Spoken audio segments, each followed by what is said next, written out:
Day 6, 7. Okay. Today is day 7. Date? 7? 1. Okay, right. ಇವತ್ತು ನನ್ನ ಮಕ್ಕಳಿಗೆ ಒಂದು ಅದರ್ ಟಾಪಿಕ್, ಇಂಪಾರ್ಟೆಂಟ್ ಟಾಪಿಕ್ ಬಗ್ಗೆ ಒಂದು ಸ್ವಲ್ಪ ಮಾತಾಡೋಣ. ಆ ಟಾಪಿಕ್ಕಿನ ಹೆಸರಿದೆ PERSONALITY.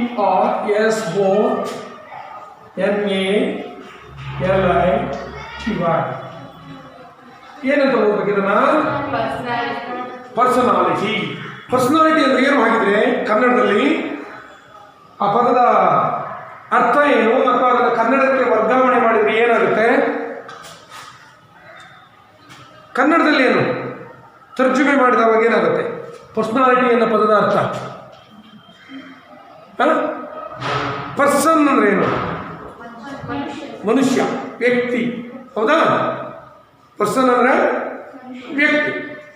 ಪರ್ಸನಾಲಿಟಿ ವ್ಯಕ್ತಿತ್ವ. ಏನೇನ್ರಿ ಪರ್ಸನಾಲಿಟಿ ಅಂದ್ರೆ? ವ್ಯಕ್ತಿತ್ವ.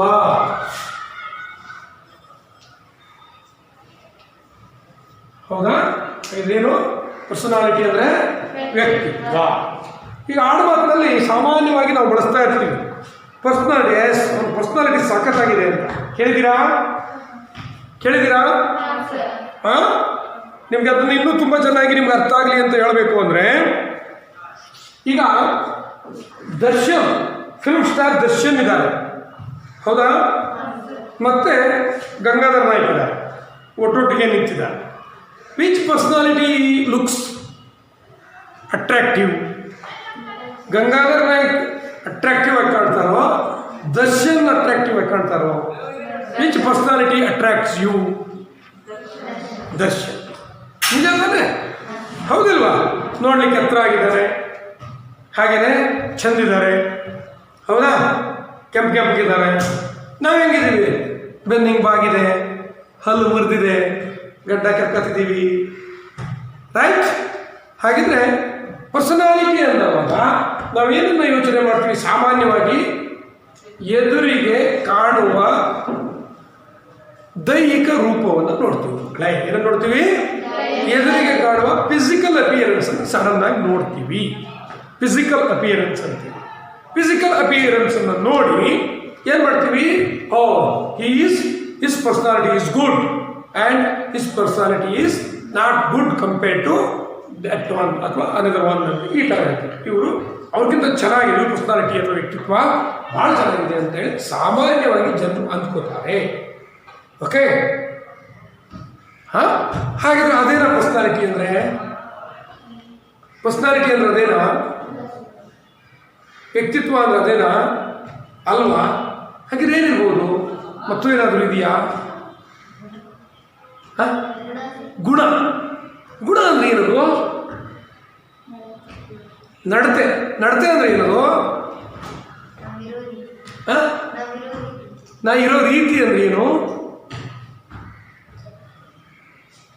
ಎಸ್, ಸ್ಪೀಕ್ ಔಟ್, ಹೇಳಿ. ಅಂದ್ರೆ ದೇಹ ಅಥವಾ ದೈಹಿಕ ರಚನೆ ಅಷ್ಟೇ ಅಲ್ಲ ಅನ್ನೋದು ಕನ್ಫರ್ಮ್ ಆಯ್ತಾ? ಇನ್ನೂ ಏನೋ ಇದೆ ಅಲ್ವಾ?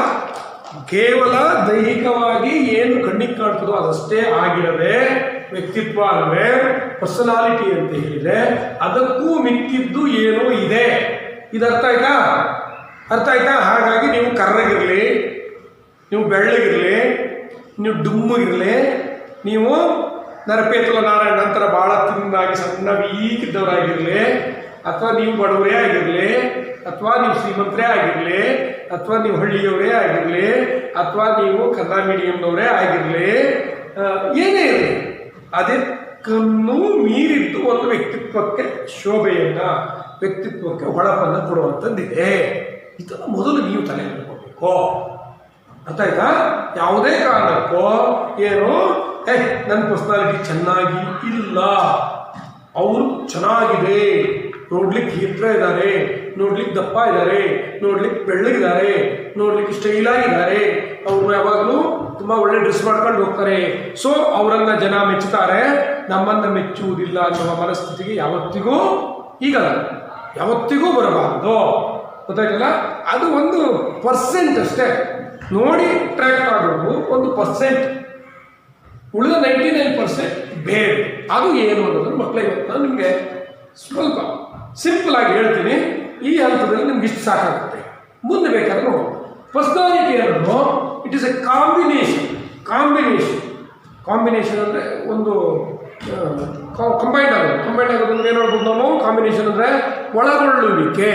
ಮೊದಲನೇದಾಗಿ ಥಿಂಕಿಂಗ್, ಏನೋ thinking of A person. Thinking ಅಂತ ಸಿಂಪಲ್ ಆಗಿ ಆಲೋಚನೆಗಳು ಅಂತ ಹೇಳ್ಬೋದು ಕನ್ನಡ.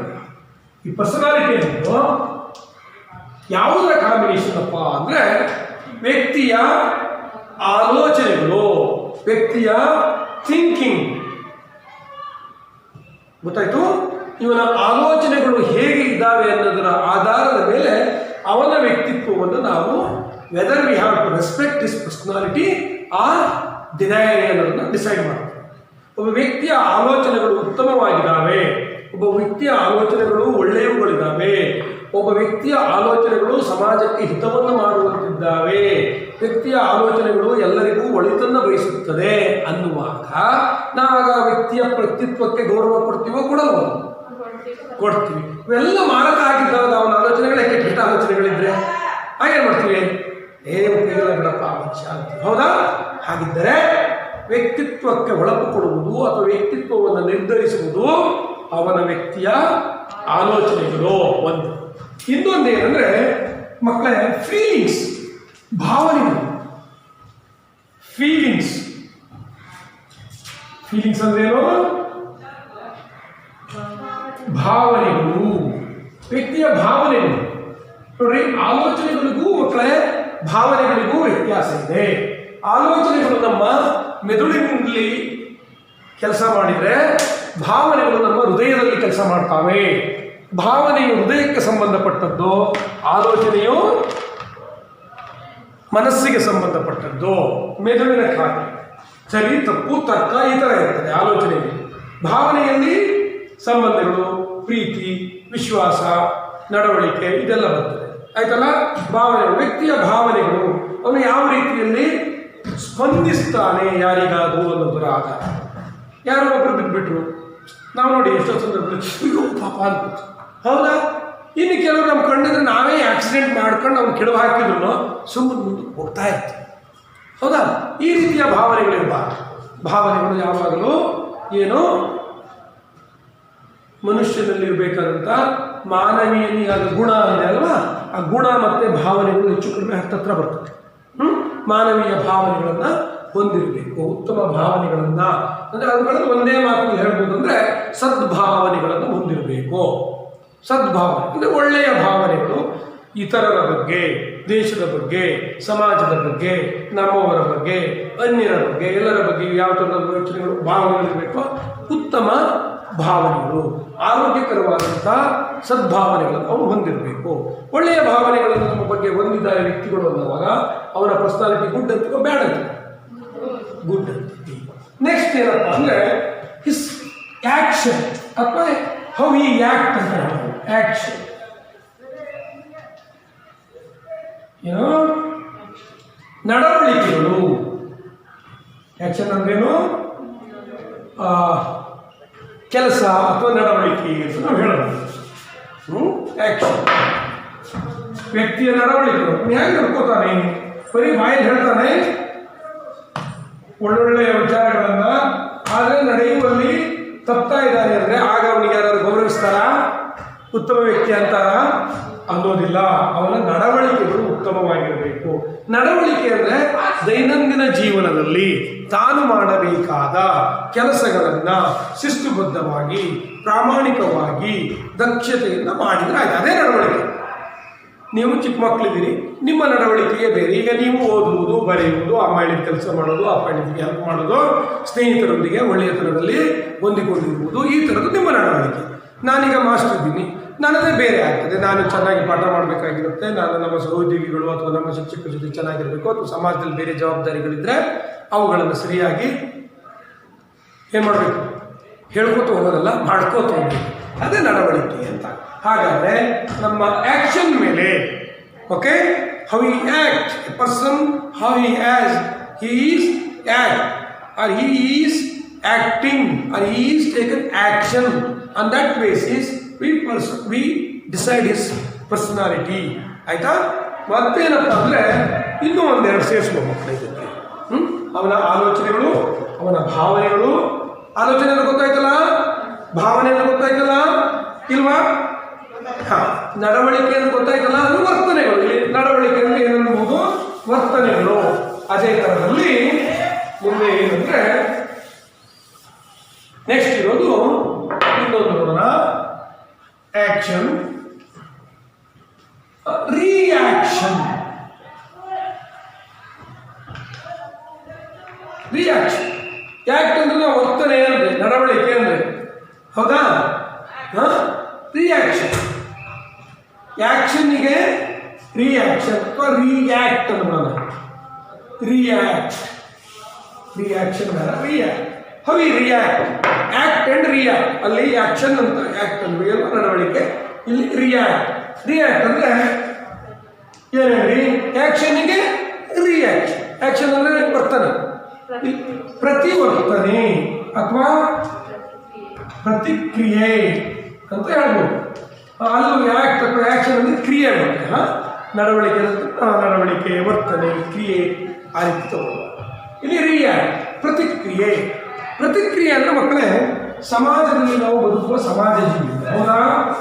ಸಾಮಾಜಿಕ ಜೀವಿಗಳು. ನಮ್ಮ ಬದುಕಿನಲ್ಲಿ ಪ್ರತಿ ಹಂತದಲ್ಲಿಯೂ ನಾವು ಇತರರೊಂದಿಗೆ ಬೆರೆಯುತ್ತೇವೆ. ಏನು ಮಾಡ್ತೀವಿ? ಬೆರೆಯುತ್ತೇವೆ, ಹೌದಾ? ಕೆಲವು ಸಂದರ್ಭದಲ್ಲಿ ಏನಾಗುತ್ತೆ, ಯಾವ್ಯಾವುದೋ ಘಟನೆಗಳು ನಡೀತವೆ. ಬೇಜಾರಾಗುವಂಥದ್ದು ನಡೀತದೆ, ಸಿಟ್ಟು ಬರುವಂಥದ್ದು ನಡೀತದೆ, ಹೌದಾ? ಅಳು ಬರುವಂಥದ್ದು ನಡೀತದೆ. ಅದು ಯಾರು ರಿಯಾಕ್ಟ್ ಮಾಡ್ತಾನೆ ಇಂತಹ ಘಟನೆಗೆ. ಖುಷಿ ಪಡುವಂಥದ್ದು ಬರ್ತದೆ. ಖುಷಿ ಬಂತು ಯಾವ ಥರ ಈಗ ನೋಡ್ರಿ, ಏನು ಅಲ್ಪನಿಗೆ ಐಶ್ವರ್ಯ ಬಂದರೆ ಅರ್ಧರಾತ್ರಿಯಲ್ಲಿ ಏನು ಹಿಡಿದಂತೆ? ಕೊಡೆ ಅಥವಾ ಛತ್ರಿ ಹಿಡಿದ ಅಂದ್ರೆ ಅದೇನು ಅವನ ಅಹಂಕಾರದ ವರ್ತನೆಯನ್ನು ತೋರಿಸುತ್ತೆ, ಹೌದಾ? ಅಂದರೆ ಏನೋ ಒಂದು ಸ್ವಲ್ಪ ಸಿಕ್ಬಿಡ್ತು ಅಂತ ತಕ್ಷಣ ಅವನು ರಿಯಾಕ್ಷನ್ ಹೇಗಿರ್ತದೆ, ತುಂಬ ವಿಪರೀತವಾಗಿ ಆ ರೀತಿಯಲ್ಲಿ. ಇಲ್ಲಿ ನಾವು ಕೇಳೋದು ಒಂದು ಸಮತೂಕದ ರಿಯಾಕ್ಷನ್, ಪ್ರತಿಕ್ರಿಯೆಗಳನ್ನು ಯಾರು ಇಟ್ಕೊಂಡಿರ್ತಾರೋ ಅದರ ಆಧಾರದ ಮೇಲೆ ಅವರಿಗೆ ಏನಿರ್ತದೆ, ಅವರ ವ್ಯಕ್ತಿತ್ವಕ್ಕೆ ಗೌರವ. ನಾನೇ ನಿಮ್ಗೆ ಬೈದೆ, ಆಯ್ತಾ? ನೀವು ತಿರುಗಿ ಬೈದ್ರಿ ಅಂದ್ಕೊಳ್ಳಿ, ದಟ್ ಇಸ್ ರಿಯಾಕ್ಷನ್. ನಾ ಬೈಯೋದು ಆ್ಯಕ್ಷನ್ ಆಯ್ತು ನಂದು, ಆಯ್ತಾ? ನಾ ಬೈಬೇಕಾ? ಬೈಬಾರ್ದು. ಓಕೆ, ನಾ ಬೈತಾ ಇದ್ರೆ ನೀವು ನನಗೆ ನನ್ನ ವ್ಯಕ್ತಿತ್ವ ಚಲೋ ಇದೆ ಅಂತಾರೋ ಹಾಳಿದೆ ಅಂತಾರೋ ಉಪಯೋಗ ಇಲ್ಲ ಸರ್ ಅಂತ, ಹೌದಾ? ಸರಿ, ಒಳ್ಳೆ ಉಪಯೋಗ ಇಲ್ಲ, ನಾನು ಬೈದ್ರೆ ಬಿಟ್ಟೆ. ನೀವೇನು ರಿಯಾಕ್ಟ್ ಮಾಡ್ತೀರಿ, ಪ್ರತಿಕ್ರಿಯಿಸ್ತೀರಿ ಅನ್ನೋದ್ರ ಮೇಲೆ ನಿಮ್ಮ ವ್ಯಕ್ತಿತ್ವ ನಿರ್ಧಾರ ಆಗುತ್ತೆ, ಆಯಿತಾ? ಅದಕ್ಕೆ ನೀವು ತಿರುಗಿ ಬೈತೀರೋ, ನೀವು ತಿರುಗಿ ಹೊಡಿತೀರೋ, ಅಥವಾ ನೀವು ನಾಳೆ ಅಪ್ಪ ಅಮ್ಮನ ಕರ್ಕೊಂಡು ಬರ್ತೀರೋ, ಅಥವಾ ನೀವು ನಾಳೆ ಹೋಗಿ ಪೊಲೀಸ್ ಕಂಪ್ಲೇಂಟ್ ಕೊಡ್ತೀರೋ, ಅಥವಾ ನೀವು ಇರಲಿ ನಮ್ಮ ಸರ್ ಇವರು ಏನೋ ನಾವು ತಪ್ಪು ಮಾಡಿದ್ವಿ ಅಂತ ಹೇಳಿ ನೀವು ನಿಮ್ಮಲ್ಲಿ ನೀವು ಸುಧಾರಿಸಿದ್ರೆ ಬೇರೆ ಬೇರೆ ಹಂತಗಳಿರ್ತವೆ, ಬೇರೆ ಬೇರೆ ರೀತಿಗಳಿರ್ತವೆ. ಯಾವ ರೀತಿಯಲ್ಲಿ ನೀವು ರಿಯಾಕ್ಟ್ ಮಾಡ್ತೀರಿ ಅನ್ನೋದ್ರ ಮೇಲೆ ನಿಮ್ಮ ವ್ಯಕ್ತಿತ್ವ ಅಥವಾ ಒಬ್ಬ ವ್ಯಕ್ತಿಯ ವ್ಯಕ್ತಿತ್ವಕ್ಕೆ ನಾವು ಗೌರವಗಳನ್ನು ಕೊಡ್ತೀವಿ. ಇನ್ನೊಂದು ಮುಖ್ಯವಾಗಿ ಮತ್ತೆ interaction, action, act, react and interact ಅಥವಾ ಇಂಟರಾಕ್ಷನ್ ಅಂತ ಬೇಕು ಕರಿಬೋದು. ಇಂಟರಾಕ್ಟ್, ಇಂಟರಾಕ್ಟ್ ಅಂದರೆ ಏನು? ಇಂಟರಾಕ್ಟ್ ಅಂದರೆ ಸಂವಹನ ಅಂತ ಬೇಕಾದ್ರೆ ಹೇಳ್ಬೋದು, ಅಥವಾ ಇಂಟರಾಕ್ಟ್ ಅಂದರೆ ಒಡನಾಟ ಅಂತ ಹೇಳ್ಬೋದು. ಏನಿಲ್ಲಿ ಒಡನಾಟ, ಒಡನಾಡು, ಒಡನಾಟ ಅಂದರೆ ಒಬ್ಬ ವ್ಯಕ್ತಿ ಇತರರೊಂದಿಗೆ ಯಾವ ರೀತಿಯಲ್ಲಿ ಒಡನಾಟವನ್ನು ಇಟ್ಟುಕೊಂಡಿದ್ದಾನೆ. ಹಿರಿಯರೊಂದಿಗೆ ನಾವು ಗೌರವದಿಂದ ಒಡನಾಡಬೇಕು, ಹೌದಾ? ಕಿರಿಯರೊಂದಿಗೆ ನಾವು ಪ್ರೀತಿಯಿಂದ ಒಡನಾಡಬೇಕು, ಸಮವಯಸ್ಕರೊಂದಿಗೆ ಸ್ನೇಹದಿಂದ ಒಡನಾಡಬೇಕು, ಹೌದಿಲ್ಲ? ಯಾವುದೋ ಒಬ್ಬ ಅಧಿಕಾರಿಗಳೊಂದಿಗೆ ಬೇರೆ ರೀತಿಯಲ್ಲಿ ಒಡನಾಡಬೇಕಾಗುತ್ತೆ, ಹೌದಾ? ಯಾವುದೋ ಒಬ್ಬರು ಸ್ವಾಮೀಜಿಗಳು ಬರ್ತಾರೆ, ಅವರೊಂದಿಗೆ ಒಂದು ಥರದ ಒಡನಾಟವನ್ನು ನಾವು ಹೊಂದಿರಬೇಕಾಗ್ತದೆ, ಹೌದಾ? ಅಂದರೆ ಸಮಾಜದ ವಿವಿಧ ಸ್ತರಗಳ ಜನರ ಜೊತೆಗೆ ಒಬ್ಬ ವ್ಯಕ್ತಿ ಯಾವ ರೀತಿ ಒಡನಾಟವನ್ನು ಹೊಂದಿದ್ದಾನೆ, ಅಥವಾ ಯಾರ ಜೊತೆಗೂ ಒಡನಾಟ ಸುಮ್ಮನೆ ಮನೇಲಿ ಕುತ್ಕೊಂಡ್ಬಿಟ್ಟಿದ್ದಾನೋ, ಇದೆಲ್ಲದರ ಆಧಾರದ ಮೇಲೆ ವ್ಯಕ್ತಿತ್ವವನ್ನು ನಿರ್ಮಾಣ ಆಗುತ್ತೆ. ಓಕೆ, ಹಾಗಾಗಿ ಇವತ್ತು ನೀವು ತಿಳ್ಕೊಂಡಿದ್ದೀವಿ. ನೀವು ಈ 5 ಅಂಶಗಳನ್ನು ನೀವು ಈಗ ಏನು ಮಾಡ್ಕೋಬೇಕು, ನಿಮ್ಮ ತಲೆ ಒಳಗಡೆ ಇಟ್ಕೋಬೇಕು. ಓಕೆ, ಇಟ್ಕೊಂಡು ನನ್ನ ವ್ಯಕ್ತಿತ್ವ, ನನ್ನ ಪರ್ಸ್ನಾಲಿಟಿ ಚಲೋ ಆಗೋದಂದರೆ ನಾನು ಕುಳ್ಳುಗಿದ್ದೀನಿ, ನನ್ನ ಪರ್ಸ್ನಾಲಿಟಿ ಬೆಲೆ ಕೊಡಲ್ವಾ? ಕೊಡ್ತಾರೆ. ಯಾಕೆ? ನನ್ನ ಆಲೋಚನೆಗಳು, ನನ್ನ ಥಿಂಕಿಂಗ್ ತುಂಬ ಚೆನ್ನಾಗಿದೆ, ನನ್ನ ಭಾವನೆಗಳು ತುಂಬ ಚೆನ್ನಾಗಿದೆ. ಹೌದಾ? ನನ್ನ ಏನು ಹೇಳಿದ್ರೆ ಆ್ಯಕ್ಷನ್ ಅಥವಾ ಆ್ಯಕ್ಟ್ ಅಂದರೆ ಕ್ರಿಯೆ, ಆಯಿತಾ? ಕ್ರಿಯೆಗಳು ಅಥವಾ ನಡವಳಿಕೆಗಳು ತುಂಬ ಚೆನ್ನಾಗಿದೆ. ಹಾಗೆಯೇ ನನ್ನದು ರಿಯಾಕ್ಷನ್, ಯಾವುದೇ ಸಮಯ ಸಂದರ್ಭದಲ್ಲೂ ಕೂಡ ನನ್ನ ಪ್ರತಿವರ್ತನೆ ಅಥವಾ ಪ್ರತಿಕ್ರಿಯೆ ಅನ್ನೋದು ತುಂಬ ಸಮತೂಕದಿಂದ ಕೂಡಿರ್ತವೆ. ಒಮ್ಮೆಲೆ ಉದ್ವೇಗಕ್ಕೊಳಗಾಗಿಯೋ ಅಥವಾ ಏನೋ ಒಂದು ರೀತಿ ಮಾಡೋದು. ಅದ್ರ ಜೊತೆಗೆ ನನ್ನ ಇಂಟ್ರ್ಯಾಕ್ಷನ್ ವಿತ್ ದ ಸೊಸೈಟಿ ಅಥವಾ ಡಿಫ್ರೆಂಟ್ ಪೀಪಲ್ಸ್ ಏನಿದೆ ಚೆನ್ನಾಗಿದೆ. ಆಗ ನನಗೆ ಯಾರಾದರೂ ಏನು ವ್ಯಕ್ತಿತ್ವ ಸರಿ ಇಲ್ಲ ಅಂತಾರ ಅಥವಾ ಚಲೋ ಇದೆ ಅಂತಾರ? ಚಲೋ ಇದೆ. So now you have to decide in this age how should you have develop your personality. ನೀವು ಹೇಗೆ ನಿಮ್ಮ ಪರ್ಸನಾಲಿಟಿಯನ್ನು ಡೆವಲಪ್ ಮಾಡ್ಕೋಬೋದು ಅಂತ ನೀವೀಗ ಆಲೋಚನೆ ಮಾಡಬೇಕು. ನಿಮ್ಮ ಒಳ್ಳೆಯ ಆಲೋಚನೆಗಳನ್ನು ಬೆಳೆಸ್ಕೊಳ್ಳಿ, ಒಳ್ಳೆಯ ಭಾವನೆಗಳನ್ನು ಬೆಳೆಸ್ಕೊಳ್ಳಿ, ಒಳ್ಳೆಯ ಆ್ಯಕ್ಷನ್ ಅಂದರೆ ನಿಮ್ಮ ದೈನಂದಿನ ಚಟುವಟಿಕೆಗಳು, ಕ್ರಿಯೆಗಳು ಎಲ್ಲ ಏನಿದಾವೆ ಅವು ಒಳ್ಳೆಯ ರೀತಿಯಲ್ಲಿ ಪಾಸಿಟಿವ್ ಆಗಿ, ಹಾಗೆಯೇ ರಿಯಾಕ್ಷನ್ ಇದರೊಂದಿಗೆ ಅತಿಯಾಗಿ ಒಂದು ರೀತಿ ಸಿಟ್ಟು, ಹಠ, ಕೋಪ, ಹೂ ಅನ್ನೋದು ಬೇಡ. ಸ್ವಲ್ಪ ಕಂಟ್ರೋಲಲ್ಲಿ ರಿಯಾಕ್ಷನ್ ಇರಲಿ, ಜೊತೆಗೆ ಇಂಟರ್ಯಾಕ್ಷನ್, ಒಡನಾಟ ಎಲ್ಲರೊಂದಿಗೂ ಇರಲಿ. ಆದರೆ ಎಲ್ಲರೊಂದಿಗೂ ಒಂದೇ ಥರದಲ್ಲಿ ಇರಲ್ಲ. ಅಪ್ಪನ ಹತ್ರ ಅಮ್ಮನ ಹತ್ರ ಏನೋ ಹೇಗಾಗೋ ಗುದ್ದಾಡ್ತೀವಿ, ಕಿತ್ತಾಡ್ತೀವಿ. ಹೌದಾ? ಮೇಷ್ಟ್ರ ಹತ್ರ ಏನೋ ಒಂಥರ, ಫ್ರೆಂಡ್ ಹತ್ರ ಏನೋ ಒಂಥರ, ಅಂದರೆ ಇದೆಲ್ಲ ಇರ್ತದೆ. ಅಂದರೆ ಆ ಒಡನಾಟಗಳು ಎಲ್ಲರೊಂದಿಗೂ ನಾವು ಬೆರೆಯುತ್ತಾ ಸಮಭಾವದಿಂದ ಹೋದಾಗ ನಮ್ಮ ವ್ಯಕ್ತಿತ್ವ ಮತ್ತು ನಮ್ಮ ಪರ್ಸನಾಲಿಟಿ ಏನಿದೆ ಇದಕ್ಕೆ ಬೆಲೆ ಬರ್ತದೆ. ಹಾಗಾಗಿ ಈ ಪರ್ಸನಾಲಿಟಿ, ವಾಟ್ ಇಸ್ ಪರ್ಸನಾಲಿಟಿ ಅನ್ನೋದಕ್ಕೆ ಡೆಫಿನಿಷನ್ ತುಂಬ ಬರ್ತದೆ. ನಿಮ್ಗೆ ಅದೆಲ್ಲ ಹುಡ್ಕೋಕೆ ಹೋಗೋದು ಬೇಡ. ನಿಮಗೀಗ ಇಷ್ಟನ್ನು ನೀವು ಸ್ವಲ್ಪ ಮಕ್ಕಳೇ ಡೆವಲಪ್ ಮಾಡಿಕೊಳ್ಳಿ. ಒಂದು ಸ್ವಲ್ಪ ನಿಮ್ಮ ತಲೆಯಲ್ಲಿರಬೇಕು. ಒಳ್ಳೆಯ ಆಲೋಚನೆಗಳಿಗೆ ಗೌರವ ಕೊಡ್ತಾರೆ, ಒಳ್ಳೆಯ ಭಾವನೆಗಳನ್ನು ನಾವು ಹೊಂದಿದ್ದರೆ ನಮಗೆ ಮನುಷ್ಯರು ಅಂತೇಳಿ ಗುರುತಿಸ್ತಾರೆ. ನಮ್ಮ ಕ್ರಿಯೆಗಳು ಚೆನ್ನಾಗಿದ್ದರೆ ನಮಗೆ ಎಲ್ಲರೂ ಕೂಡ ಗುರುತಿಸ್ತಾರೆ.